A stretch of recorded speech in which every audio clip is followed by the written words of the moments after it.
Okay, so hey everyone, thank you so much for being here. I'm presenting the book chapter that I'm writing with Oslin on the politics of impeachment in the US, exploring attitudes toward presidential impeachment among citizens and politicians. So why did we decide to pursue this agenda for the book project, right? The book chapter. So first, we noticed that impeachment is on the rise in the world. And if we just look at the US to begin with, we're going to see that the last two presidents, they have faced impeachment in some sort of way, right? So Biden um, um, was in an inquiry, like he faced an impeachment inquiry, and Donald Trump was impeached twice, becoming the first U.S. president to be impeached twice. So, which points to the an increase in terms of the frequency that impeachment has been used in the country. But if we also look at, other regions in the world and in special Latin America, you're gonna see that impeachment has actually always been on the rise. In this graph here, you can see that we have had in the last 30 years in the region in Latin America, 12 democratically elected presidents impeached. And this is not even considering the latest developments in Peru, where we had another president impeached. So yeah, just to show that impeachment is on the rise, and in the case of Latin America, it has always been on the rise. So you might be thinking, okay, but impeachment is democratic, so maybe people using it and people facing it might be good because it is a democratic tool, right? Well, we are trying to address the puzzle that impeachment can be energizing for democracy, but it can also erode democracy if it's used for the wrong reason. So that's precisely what we are trying to address with our book chapter.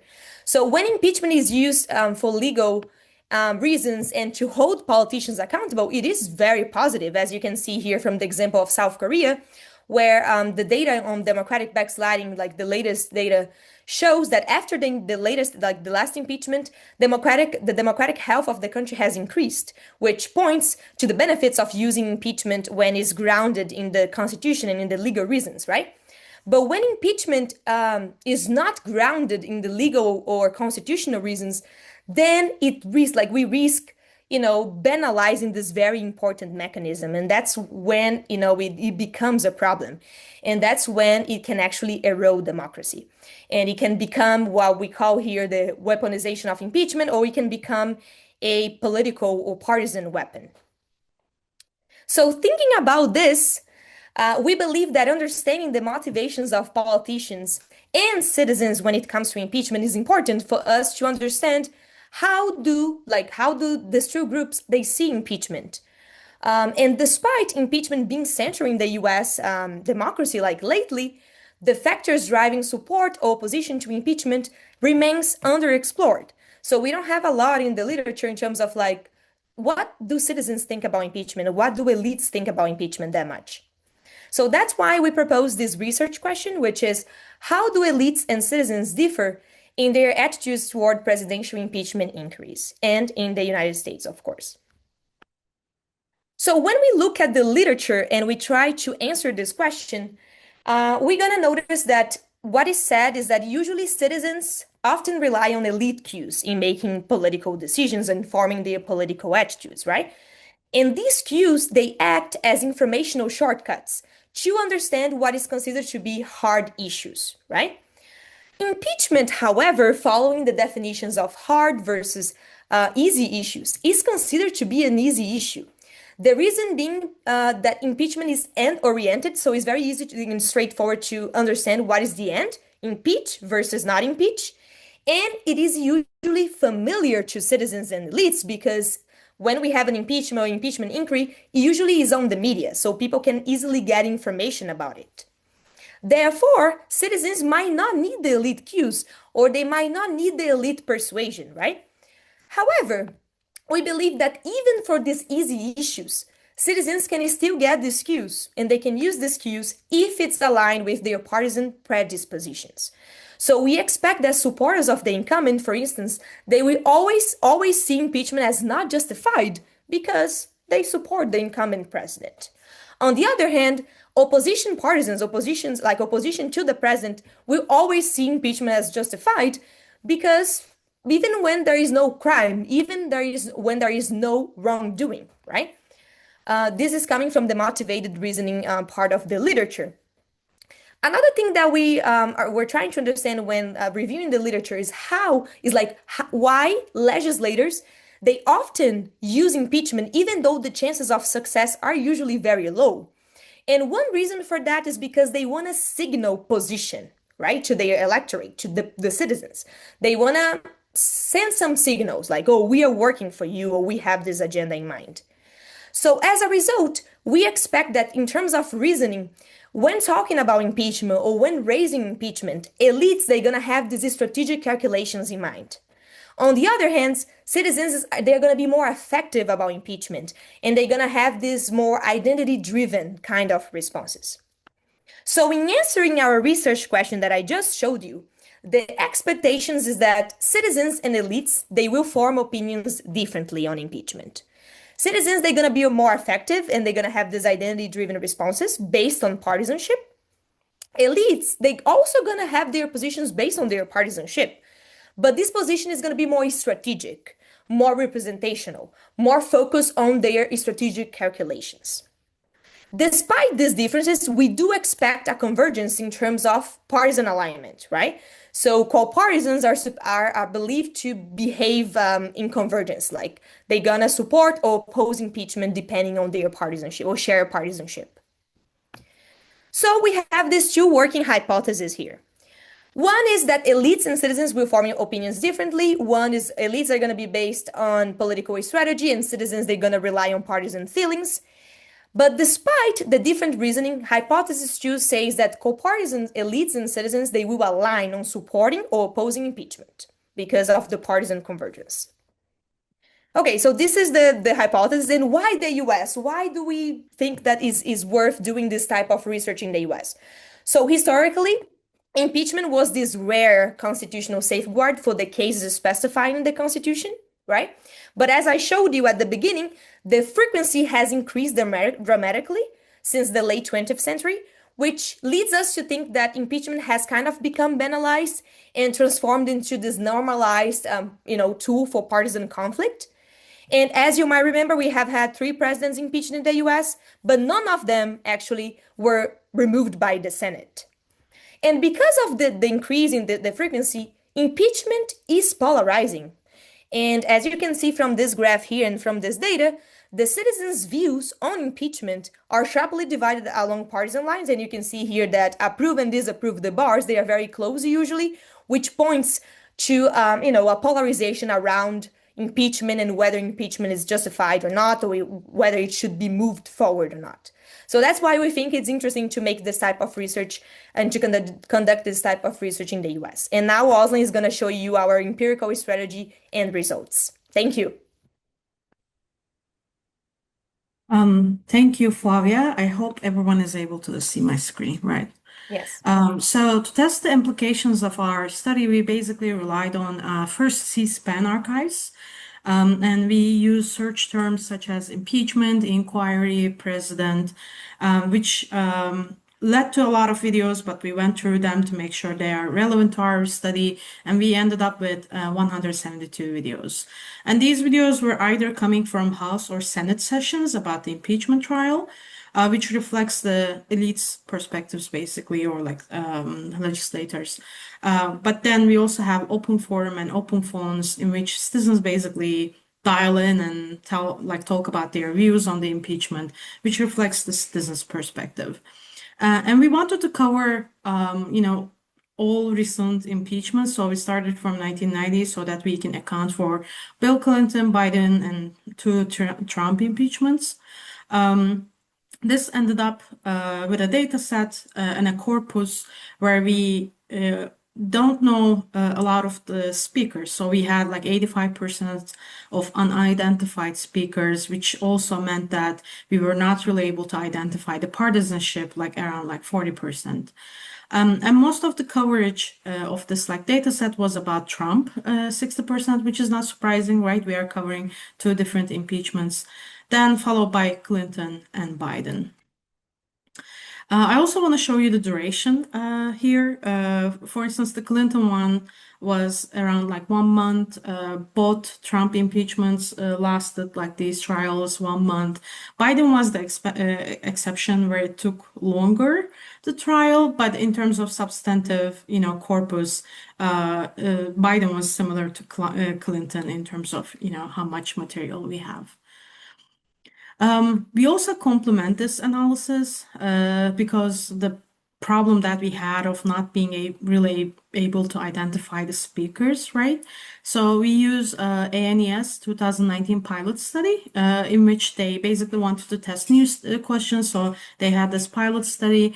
And luckily, they also had two impeachment related questions where they asked us two questions to 3,000 people.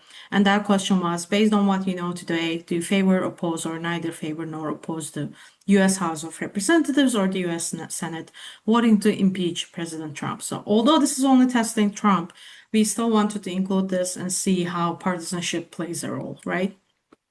I'm sorry.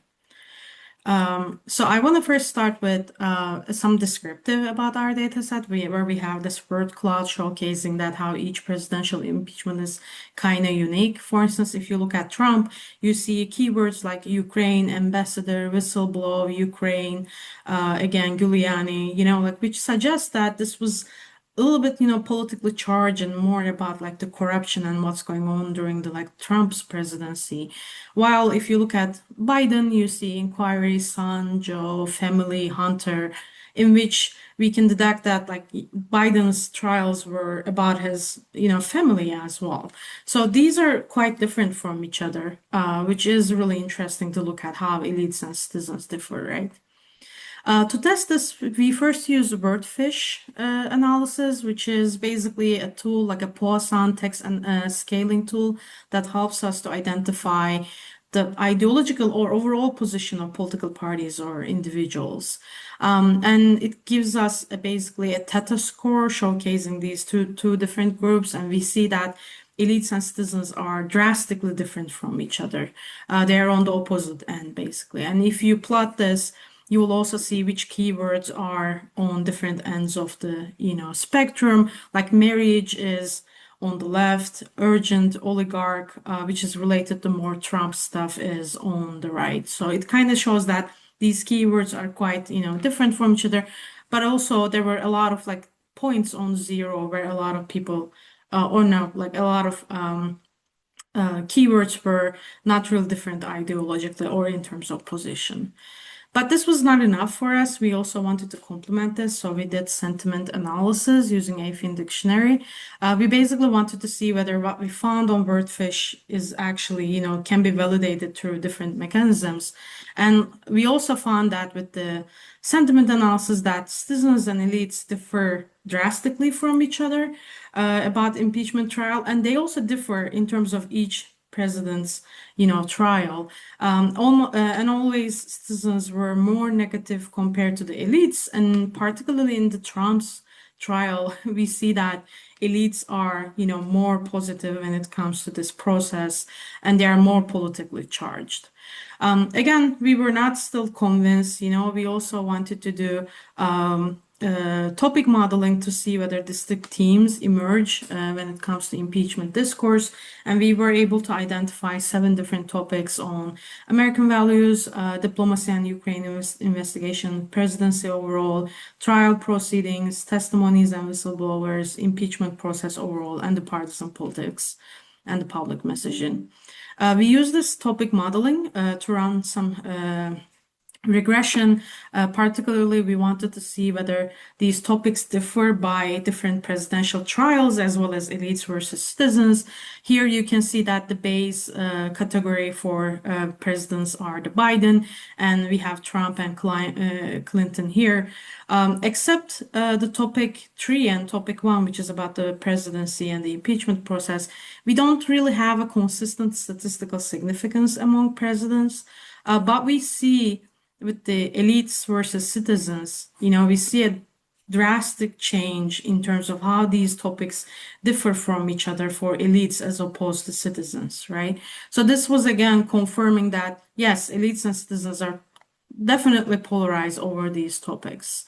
We also lastly tested the partisanship's role, and we did this with ANES dataset. Unfortunately, our like C-SPAN dataset were not really helpful with that, where we had weighted OLS with bunch of control variables like cumulative political knowledge score, approval of president, immigration policies, foreign policy, economic policy, and the outcome variable basically, do you support or do you not support, Trump's impeachment trial, basically, or the impeachment process.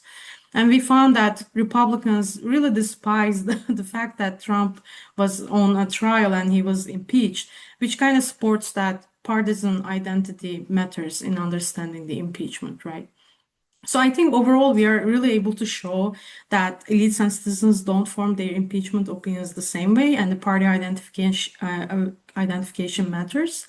But we also have some limitations, right? We didn't really able to utilize that party ID in C-SPAN videos, which is a shortcoming. And maybe that happened because we were comparing different presidents. So theoretically and methodologically, I think comparing these different presidents might mean different things for us.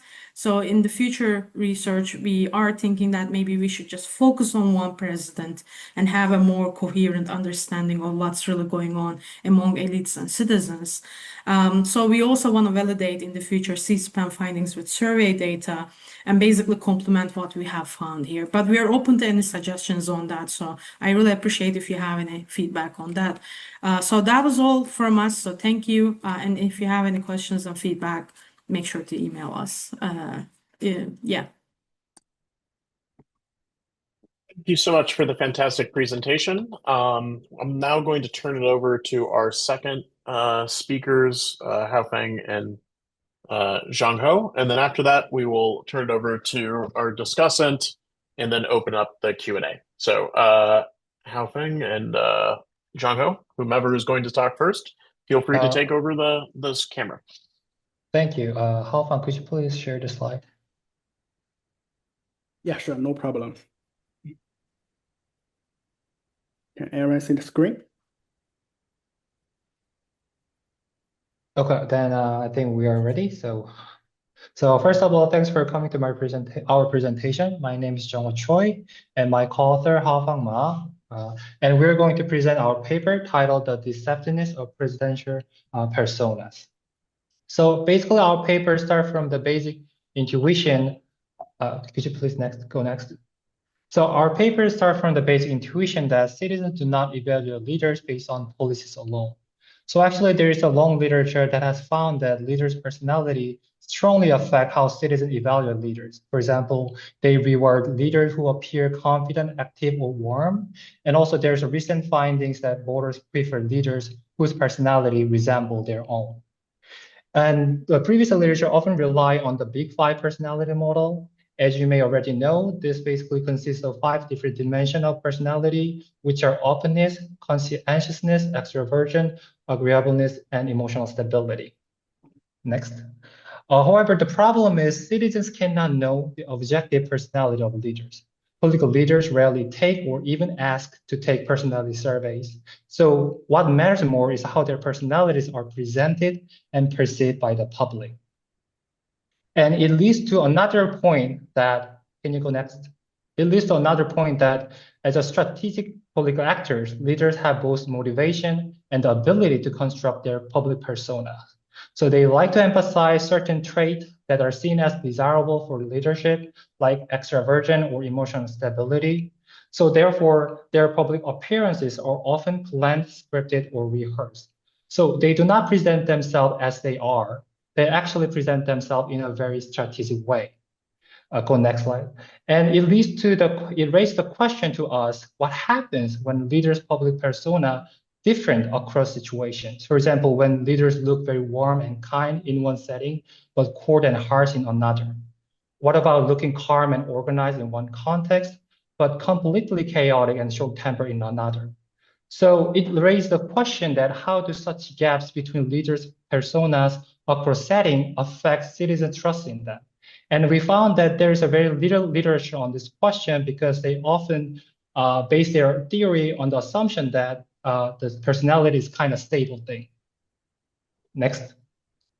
So we are trying to investigate the question, and our theory starts from the basic observation that leaders have different level of control over self-presentation across contexts. For example, in a formal setting like public speeches or press conferences, they have a maximum level of control because they are often planned, scripted, or even rehearsed. But compared to that, in a spontaneous setting, they have a limited control because like interactive interview or town hall or live debates are less scripted and interactive. So I'm not saying that leaders are completely unprepared, but there's always certain level of uncertainty they cannot control. So we argue that leaders operate in a dual environment, and this dual environment provides citizens a very unique opportunity to observe different leaders' persona across settings.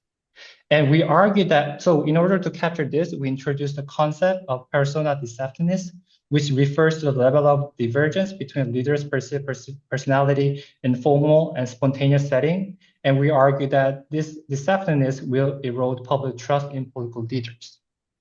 And why is that? Because we argue that it can signal the inauthenticity of leaders. So for example, citizens expect a degree of stability between what leaders say and how they behave. And when they see leaders saying or behaving differently across settings, it can generate the idea of leaders are actually tailoring or manipulating their images rather than expressing who they truly are. And this perception of inauthenticity makes leaders seem calculating or insincere and reinforcing the image of typical politicians as untrustworthy rather than genuine individuals like ordinary people. And also, just small level of deceptiveness can be transformed into a very damaging narrative of inauthenticity of leaders by the contemporary polarized media environment. So it can affect trust of political leaders, and also it can spill over to the evaluation of general political institution. But it is noteworthy that not every inconsistent persona of leaders are punished by the public. In a different literature, they found that leaders who change their positions on issues can be seen as open-minded, pragmatic, or making the right choice. But even if this is the case, could you go next? Even this is the case, the deceptiveness still cause audience cost if it becomes excessive. So for example, too much fluctuation in public persona of leaders is less likely to be perceived as strategic adjustment or reasonable flexibility. It's more likely to be perceived as inauthenticity. So therefore, greater level of deceptiveness negatively affect public trust in them, although the relationship might not be strictly linear. Another thing to consider is effective deceptiveness may differ across specific personality items. For example, looking energetic in one setting but quiet in another might not as damaging as looking disciplined formally but careless or chaotic in informal setting, or looking warm in public setting but cold and harsh in private setting. But at this point, our project is more exploratory, so we haven't theorized how each item can differ in terms of eroding public trust. But anyway, we measure the level of deceptiveness for each personality to capture this heterogeneous effect of deceptiveness. So these are our hypotheses. So higher levels of deceptiveness of political leaders' persona leads to lower level of trust in them. And second hypothesis is that it will spill over to the political trust in general. But the second hypothesis has not been tested yet because the survey data we rely on does not have a good variable for that. So the remaining half will be presented by Haofang. Thank you, John Hao. Hi, everyone. This is Haofeng Ma from the Chinese University of Hong Kong and Shenzhen. So I'm going to present the research design and the funding part. How do we do this? So in recent years, there's a growing body of research that use the machine learning method to predict the personality traits from the written and the spoken text. Among these models, there's one that's particularly fundamental, which is the one called the personality recognizer, developed by Mayheys in 2007. And in a following study by Rami in 2019, they have demonstrated that this model personality recognizer has both the utility and validity of predicting the personalities of political elites, especially for politicians in the United States. Actually, they just use the written and spoken text from the politicians. Therefore, also they have demonstrated that the model has reliably captured meaningful personality variations across political actors and exhibit strong and consistent correlations with the ideological values that are strongly correlated with personalities. And also, they have demonstrated that the model itself outperformed other text-based and traditional survey-based personality measurements. Therefore, we decided to use personality recognizer as the model to measure the personalities of the presidents. The personality recognizer is a lexicon-based model, which means that the words of a corpus are represented by two dictionaries. The first one is called Look. Is well established in the literature of psychology. It maps words into psychologically meaningful categories such as pronouns, affective terms, cognitive process words, and also some kind of punctuations, and then empirically link them to dimension of personalities or emotional state. The second dictionary is called MRC, Psycholinguistic Database. It also provides psycholinguistic attributes of words, such as for concreteness and imaginability. So, based on the two dictionaries, the extracted lexical features allow researchers to represent any text as a vector of psycholinguistically relevant indicators. And then the extracted linguistic features will serve as the right-hand side variables into the spot vector machine and use them to predict the scores for each of the big five personality traits. And the results are numerical scores from 1 to 7, with higher values represent strong level of traits.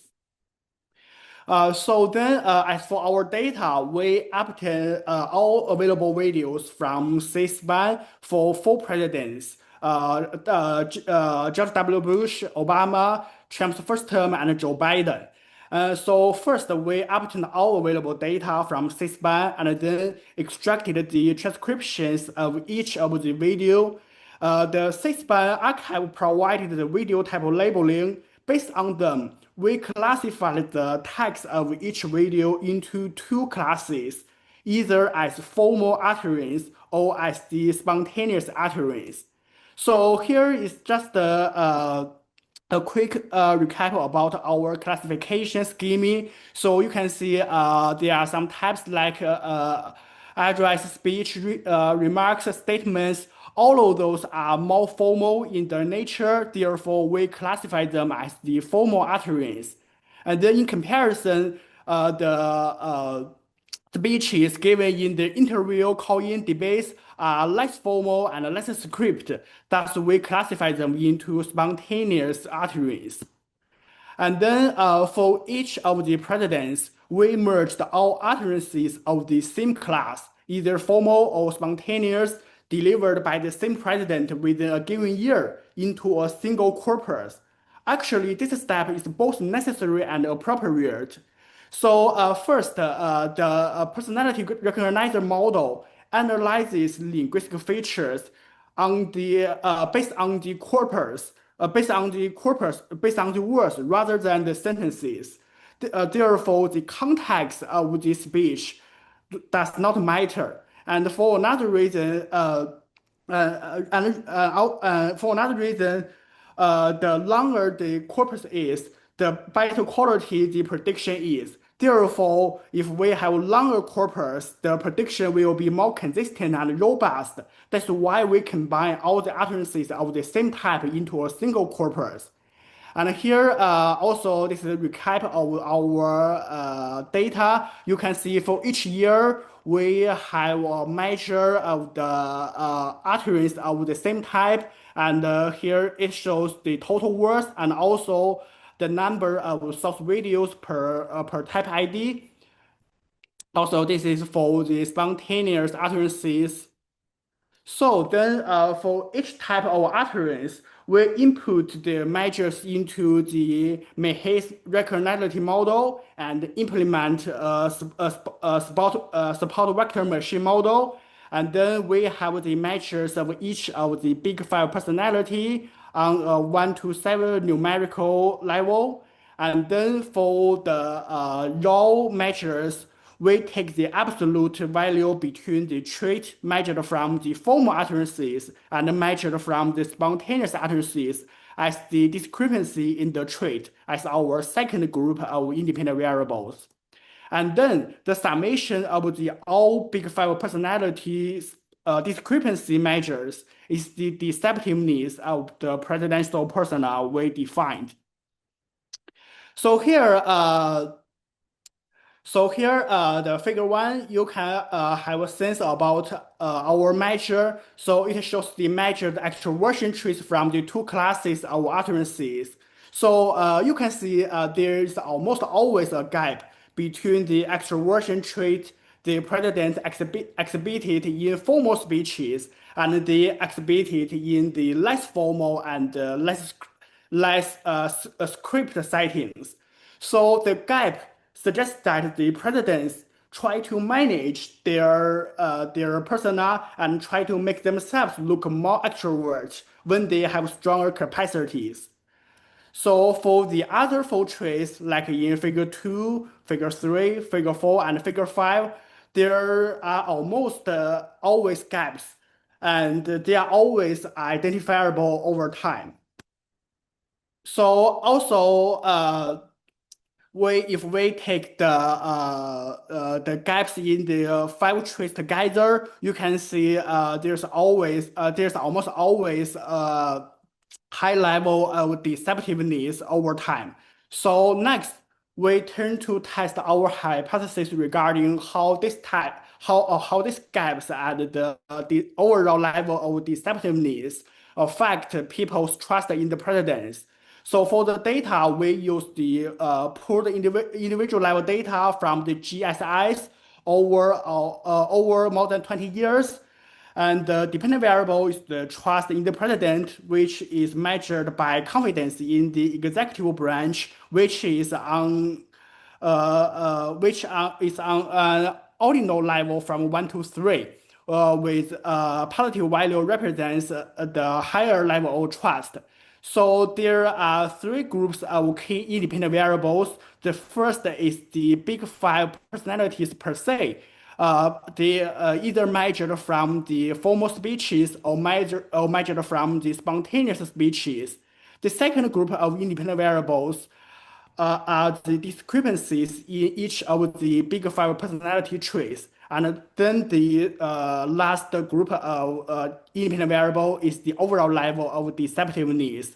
For each of the independent variables, they are measured in the year prior to the dependent variables. So we also control several other variables like the socioeconomic factors, also the temporal trend, the overall economic conditions. Also, we include the random intercepts for the regions.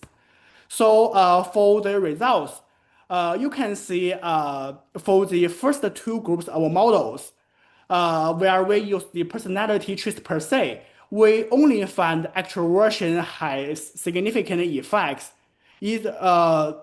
So here you can see extroversion has the positive effect, and also for the second model, also extroversion measured from spontaneous text also has a positive effect. But for other for other traits, we didn't find significant effects. Nonetheless, the influence of presidential persona is actually more far-reaching. So as we look at the model 3, we can see for all traits but conscientiousness, the gaps in the traits exhibited in different settings can be perceived by citizens and have significant negative effect on the trust in the president. And also, if we take all the get together, which is defined as the deceptiveness of presidential persona, we also find similar significant and negative effect. So here is a quick recap of our findings. So first, for each of the big five personalities per se, only extroversion is found to be significantly associated with the trust in the president. However, the discrepancies in each of the big five personality traits, except conscientiousness, uh, they are perceptible to the public and has a significant and negative effect on the trust in the presidents. And also, the overall level of perceived deceptiveness has a political meaningful impact on the trust in the president, which hurts people's trust in them. So here is a quick conclusion. First, presidents display inconsistent personas between more formal and more spontaneous settings, which reflect their intentions of purposive image construction. And also, our findings undergoes the perceptibility of inconsistency in the presidential persona displayed in different settings. And also, it underscores the importance of perceived consistency in shaping political trust. So also, our study provides a more nuanced, dynamic way for understanding the important roles of personality in politics. So about our just preliminary results, and we appreciate any kinds of comments and criticisms. Thank you very much. Thank you so much. Okay, so our discussant for this panel is Matthew Bergbauer, who is the professor and chair of the Department of Political Science at Indiana State University. His scholarship focuses on American political behavior, especially campaigns and elections, partisan trust, and public opinion, including recent work on how trust in political parties shape policy support. He's the author of a profile of the American electorate, which was published by Routledge in 2018, and his work has appeared in a number of important political science outlets. Social Science Quarterly, for example, is something I already mentioned. And yeah, he's a friend of the center, so we're excited to hear what he thinks about the papers that were just presented. So, Matthew, feel free to take it away. Hey, thanks, Bryce, and thanks for sharing the papers and your research with the group. So I have comments for both papers. I'm going to start with the politics of presidential impeachment, and we'll go from there. So I was glad to see. Well, this is going to be awkward. We're going to start at the end and move my way up. I was glad to see Alejandro Mayorkas presented and mentioned in your PowerPoint slide, and he made me think quite a bit when I was reading your paper and thinking about his scenario of being impeached in the House about a year ago. And I wondered if that was the next stage of impeachments moving forward. I wonder there hasn't been a whole lot of cabinet members impeached, let alone a vote for impeachment on a cabinet member, and Mayorkas is one of them. And I wonder if that would be a strategic play for the parties and the party leadership in Congress in the next wave of presidents is to attack their surrogates in the cabinet and attack a certain narrow policy area. I could really, if the Democrats win the House next year, I could really see a move for them to impeach Kennedy and bring up healthcare as a priority for the 2028 elections. And hopefully, well, not hopefully, but they would think that would be a more viable play for them and positioning their party and that issue for the future than it would be just go straight after Trump and his latest scandal and his latest corruption. So that could be some legs for Mayorkas, not for the data analysis for you guys, just for the conclusion. I thought that was some fruit for thought. As a bigger picture, I thought of the idea of what's at stake when it comes to some of the emotional language that you analyze in your paper. And for Bill Clinton, it's low stakes. It's the idea that he had a sex scandal and he lied about it.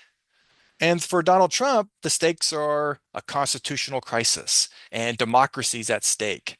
And so it would seem like we would expect the emotions of our citizens or the politicians perhaps to be variable, to have greater variability, I suppose, between those two case examples based off of the scenario in front of Congress and this impeachment vote.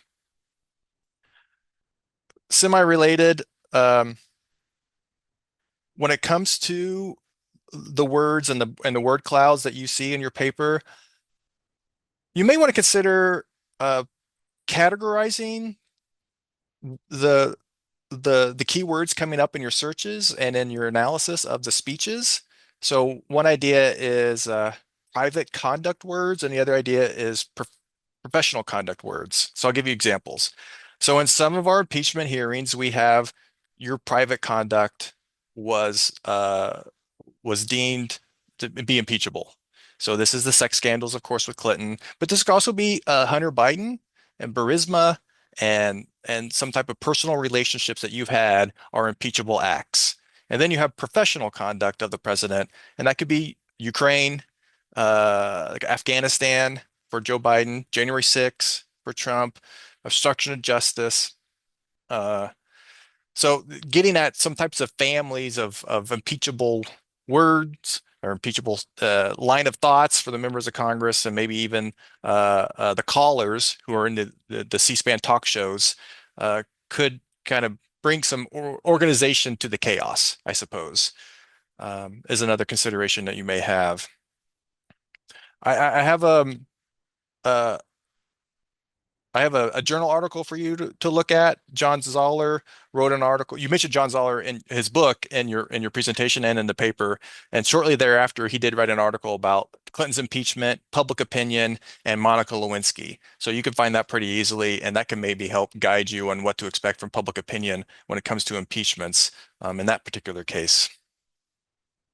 Uh, and then I think my final thought on the impeachment paper would have to do with the expected behavior of elites versus the expected behavior of the public. And so I'll read from my notes and maybe it'll make some sense. Elites want the process to be legitimized. So these are elites, the members of Congress, right? They want the impeachment process to be legitimized, all things proper in the president's innocence or the president's guilt, depending on your side. And citizens can get into the mud and they can do the mudslinging. And they can call into the show and do the name calling and go dramatic with their language, and they do that. But members of Congress, they're a bunch of lawyers, and they're acting like lawyers when they do an impeachment trial in front of a Supreme Court justice, if you have it in the Senate and you're coding language from senators. Okay, and then next to the deceptiveness of presidential personas. So where do I want to start? I suppose in your pathway to publication, you may be asked by an editor or two to get into the trust literature a little bit more. So that's pretty rich. And if you're going to tap into trusting the president, you may want to understand that dependent variable a little bit more on the literature side and its importance to America.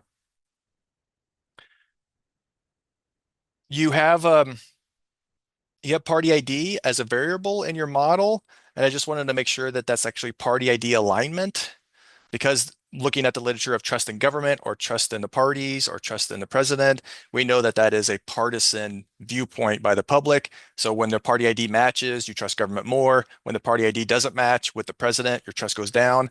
This is even when you're asking the public, do you trust government?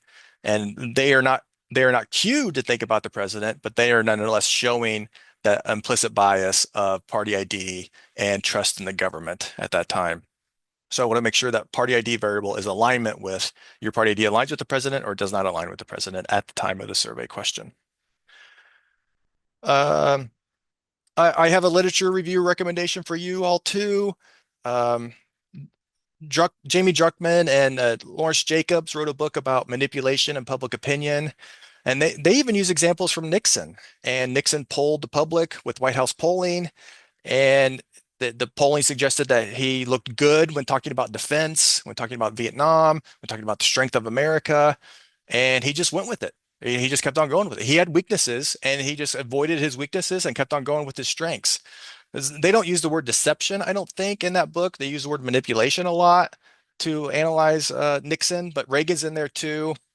Uh, and I think your paper could advance those theories because you're looking at a very 21st century phenomenon of cameras being available all the time, presidents being in front of the camera so much more than what it was in the 20th century, that we're getting all these formal speeches and formal speech, and then we have also this whole area and whole new family of informal speech. So I'd like that kind of advancement of the literature with this rich text ability with informal speech, which gets me to Donald Trump and his informal speech. So this guy's got to be super hard and difficult to code, and I don't know how you guys did it.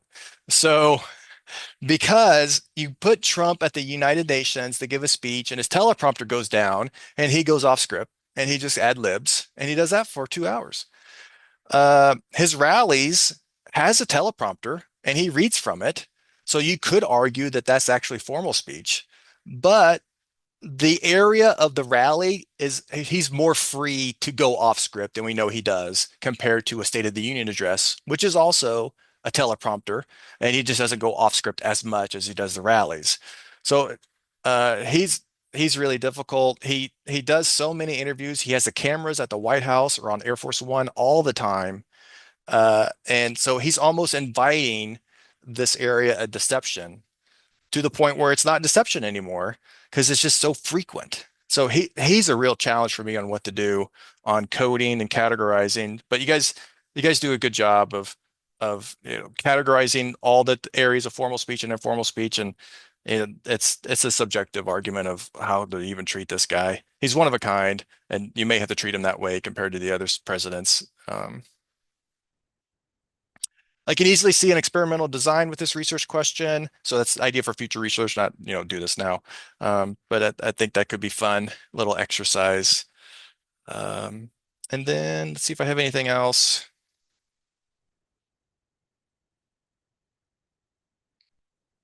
Oh, approval rating could be an interesting variable to look at too.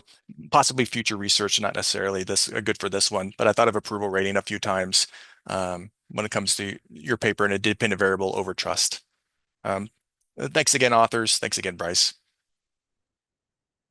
Excellent. Thank you so much for the excellent comments. So we have about 8 minutes until the top of the hour, when we're going to take a break for about 15 minutes and then pivot over to our next panel. So if anybody has any questions or comments for the speakers, please raise your hand. Sure. Awesome. Go ahead. First, I wanted to say thank you to Matthew. I think some of the comments you made is really helpful, not just for this paper, but for future research. So I really appreciate that. I also have not a question, but some sort of like a feedback to other paper on presidential persona. So it was really interesting to see that big five traits were early on really close to each other for Bush and Obama. For there was not much difference between formal and spontaneous speeches for them early on, but for Biden and Trump, they differed starting from their like presidential term. So it was really interesting to see that, and maybe you can like offer some a posteriori explanation why that is happening. I think it tells a lot about US politics as well and how things change over time. So it might be interesting to talk about that. That was all for me. Yeah. Excellent. So we'll go David and then Bridget. So David, go ahead. Thank you, Bryce. Thank you to all four authors. These are super interesting papers. I'm going to ask one question about the latter paper. So I was thinking about in terms of your like conceptual model, in order for people to perceive the inauthenticity across like these different type of venues, they need to be pretty tuned in to be able to actually like see presidents in multiple different types of formal and informal occurrences, which is likely to eliminate like a pretty big section of people who are just not super politically engaged or politically interested. So I was thinking about this in terms of a lot of pop for, John Zoller so far in this section, but I was thinking about this in terms of Zoller's model, in terms of who we would expect the effects to be concentrated in. And it would kind of be the people who are, tuned in enough to actually see it, but not so tuned in that they have extremely, kind of they have political attitudes that are just going to be completely unchangeable. So I was wondering if you could maybe look for heterogeneous effects by political knowledge in your regressions. Cool. So I'll that's a very good comment, and I'll bridge off of that as well as that so the so I'll start with the last paper and then give a comment about the first paper. So in the last paper, so first, this identification strategy with personality is quite clever. Like I think you can actually go a long way with just that. Because this idea, so basically the argument against the personality techniques that you did is that text can't capture personalities, that they have speechwriters, etc. And so by taking the difference between spontaneous and formal text, you can essentially make this argument that you're kind of canceling out the error. But at the same time, I wouldn't call it deception. What I would call it is, there's a lot of literature in psych about display rules. So like within certain settings, it's appropriate to display some things versus others. In certain settings, you might be encouraged to display some things versus others. So really what you're measuring is presidents who are more or less willing to employ display rules or listen to certain types of display rules and overemphasize extroversion and things like that, and then the effect on public opinion. I think that David's right in the sense that the public opinion poll at the end, you're just going to be facing an uphill battle with that type of survey data.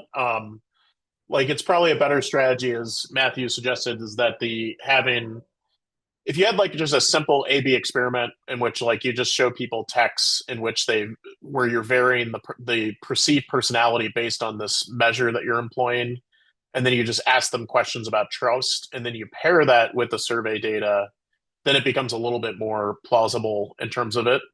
If you don't want to invest that work, I think you could probably get away with just not talking about the survey data at all and just saying that, oh, look, because there's some interesting patterns in the charts, especially with respect to re-election. Like basically the spontaneous and formal speech becomes like more aligned, especially in like the Bush 2 in terms of it becomes more aligned towards the end of his second term. And you kind of see some of that too so I think you can just write a paper about that in terms of how re-election incentives interact with this to make it without getting into the weeds of like, are people actually observing all of these things and how that affects with personal trust. So this also piggybacks with the first paper, which is that like presidential scholarship is really hard. I've never done it myself, so I can't really speak to it directly, but you have a low end. And so it's like really hard to say like general stories about the presidency, especially when you only have a small time frame. So I tend to find presidential studies that are focusing on like one or two presidencies and like take more of like a mixed methods approach where you have this like qualitative assessment of like president one versus president two. And then you pair that with like some sort of observational assessment of text or something. I tend to find those a little bit more easy to digest because then you don't have to like make these grand claims about, the generalizability of your findings. You're more just saying like the paper's about Clinton's impeachment. What has changed between Clinton's impeachment and Trump's impeachment? And you could use those as like two bookend examples and then use kind of survey the analysis that you did to kind of fill in those gaps. But yeah, that's the hard part about presidential data. And so there might be others who can speak to that a little better, but I can't really give you great advice on that beyond just my initial impression is that you're probably overclaiming in terms of the generalizability of the findings because of the small n, but liked it nonetheless. So, Bridget, I think I've spurred some thoughts. So go ahead. Thank you. This is for Flavia and Aslam. I'm really like interested and shocked by your finding that citizens and elites had such different like sentiment in their rhetoric. So I guess number one, if you could just provide some like clarity on what that looks like, and maybe you do that more in the paper, but like what is them showing negative sentiment or what is them showing like positive sentiment when they're talking about these things. And I really liked Matthew's mechanism for it. And one way I was thinking you could maybe exploit this a little more is that when you're using the C-SPAN official video archives, like they are in this very formal setting, but members of Congress also have many ways to message outside of a formal setting where they might be using more negative charged language. So you could look at like e-newsletters where they talk about impeachment. DC Inbox might be a good resource to like pair with that, just to see if there is this difference between a formal and an informal setting, which to me it's just shocking to me that citizens have such a different results from elites, knowing that citizens take their cues from elites. So this might be another way to look at it and kind of get at that mechanism that Matthew is talking about. Excellent. Thank you so much for, sorry, Robert, go ahead. Okay, one thought I had on the second paper, when you're talking about spontaneous presidential reactions, one, and I don't know how this fits into your study, but one thing I have seen is that presidents spontaneously walk off or get angry, and they're targeting the press, and they're using the press as a foil. So the reaction of the public is not really against the president for what he did, but it's against the press because they're using that because he said it's an inappropriate question or something of that sort. It's not appropriate for this situation I'm in. So I don't know how that would ever fit into your study, but when you were talking about the reaction that comes from spontaneous comments, and I thought of some examples where that president came out okay because he used the press as his foil. Awesome. Thank you so much. So we're 1 minute past the top of the hour. So we're going to go ahead and thank the panelists again, as well as Matthew for his comments and all the great Q&A. So applause is